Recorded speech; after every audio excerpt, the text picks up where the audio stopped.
welcome back. Welcome back to another video of Elijah Jones Music Talk. We are going to be talking about Terry Ellis. And the crazy thing about this, En Vogue just performed at the NBA All-Stars game.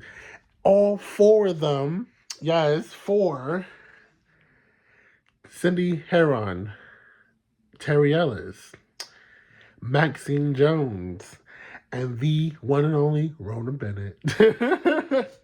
The four of them made an all-star cameo at the game, and they sung "Free Your Mind," and it was just an all-star exciting moment for all the fans, including myself.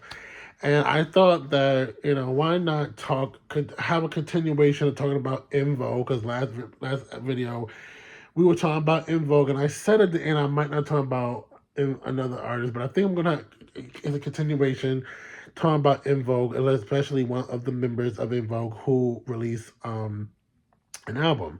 And I think I'm gonna talk about in the next video. I'm gonna talk about Rona Bennett, because she also released an album, I believe last year, and I actually listened to it, and it's like it's beautiful, it's powerful, it's so peaceful. Her voice is impeccable. I mean, like, what more can you say? So, but this particular music talk episode, we're going to talk about Terry Ellis, the soulful singer from Houston, Texas. Now, Terry Ellis was born September 5th, 1963. She is currently 61 years old. She is a founding member of En Vogue. The group started back in 1989, and then that's when megastardom happened for all of them, including my girl Rona, who was part of the Musketeers. But we were talking about that in the next video. And somewhere down the line, like I said in my last video, they had two multi-platinum hit albums. Born to Sing, which is their first album, which was released in 1990, and then their second album, Funky Divas, 1992. And then somewhere around that time, they went on tour. They kind of got into a dispute with Luther Vandross, and then that whole shebang happened. So they had two successful records under their belt. And then in the process of negotiating, Terry Ellis happened to get a solo deal. She released the album Southern Girl, which was released in 1995. And I'll tell you the date right now. November 14th of 1995. And the top 40 hit was a song called, which most of us might know, called Wherever You Are. My girl Terry killed it on that song. That's actually one of my favorite Terry Ellis' songs off that project. And I listened to the whole album. It's so southern, it's so country, it's so R&B. She's from Houston, Texas, so she's a southern girl, she really is. And you can't take the country out of a country girl at all. And so you can't take the Houston out of Terry Ellis. So, like, I always say that anybody who came out of Houston, Texas, definitely has a little bit of country roots to them. And this particular project, like I said, it was a mixture of everything. It was a mixture of R&B, it was a mixture of pop, a mixture of country, mixture of soulful ballads, and just great singing throughout the whole record. So around this time, 1995, so like I said, the ladies of En Vogue were in the process of negotiating, and stuff like that. And then they happened to ask, I guess, each member of that time if they wanted to cut a solo deal. And I guess Terry, in the I watched interviews, she said that she didn't really want to do the solo record, but I watched later interviews, and basically she needed to do the solo record because she needed money to pay her bills. So it gets deeper behind the scenes. So basically, she ended up doing this record, and it did decently. I mean, obviously she is part of En Vogue, so the album did fairly okay, for someone of a group, and the group has that much success. I'm assuming of that time they probably thought that Terry was probably going to be the breakout star, but that wasn't really the case. Like I said, she had a moderate successful hit single called "Wherever You Are," and then there was a second single called "What Did I Do to You," which wasn't really like it didn't really do much. But that song "Wherever You Are" is definitely a big old anthem. I love that song personally, and the song, the way she sung the song, she starts off like, "My love, there's only you in my life. One day we're all to meet you again." It. Sorry, I messed up. I was like, my bad, but it's just so beautiful how she starts, and then how she crescendos at the end, and beautiful, just beautiful. And like I said, around that time, like I said, she did an interview back in '95, and she was in her 30s, and she was trying to be very clean cut. And she literally was like, she didn't really want to do the record, but like I said a few minutes ago, or a few seconds ago, I should put it. She literally, like, fast forwards, I think it was like 20 something years later or 15 years later, she did an interview. I guess they were in the process of doing like some type of reality show, but I guess that got scrapped, thank God. And in the process of that interview, she was like, she had bills she had to pay. So that was the only reason why she did this record. And I'm kind of happy she did this record, honestly, because it definitely showed us a side of Terry Ellis, which was, very, very, how can I put it? It showed us a side of her that was more infectious, more funny, very goofy, and it showed a very loving side of her, a very sad side of her, a very serious side of her. And I feel like it was it was a very, I definitely feel like this was definitely like a very eclectic type of album for her. Even though it says the genre is R&B, like I said, it's the album is called Southern Gal, Terry Ellis. And like I said a few minutes ago, that the album definitely has its, all types of different sounds to it: R&B, pop, a little bit of gospel, a little bit of country, a little bit of everything. But I want you guys to go watch Wherever You Are, the music video, and then we're going to come back and talk about it like we always do. So here you guys go watch Wherever Side, but go watch the video, and we'll come back and talk about it. And yeah, so I see you in a minute. Bye. As the seasons go by, every day you're on my mind, babe.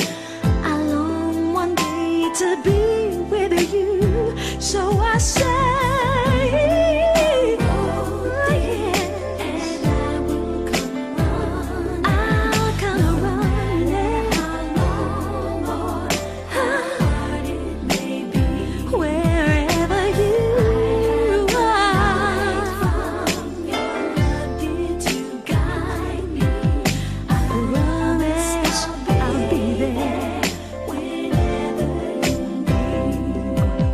You promised me, I promised you, the love for one another was so far apart, too far to make a start, too long to make it end. I must see you again.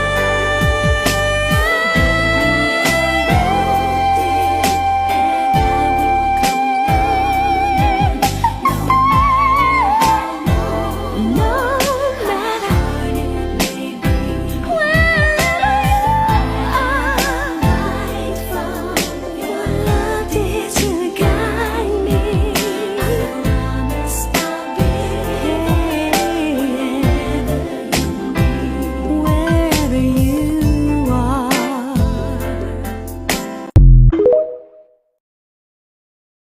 Hey, welcome back. Welcome back to another video of Elijah Jones. I hope everyone enjoyed that video of Terry Ellis. It's such a beautiful song, like I told you guys before. Okay, so that song, Wherever You Are, is such a beautiful song. Her voice is like sweet, like honey, and so powerful at the same time. And it just like I said, as I said before, you guys saw the video. Um, that particular song definitely showed some acting abilities in there, and I'm a little upset that I mean, I'm pretty sure she did do some acting gigs. I don't think so. Come here. Oh yeah, but but yeah, she did, but she was with In Vogue, so like she doesn't really have a whole lot of acting gigs technically.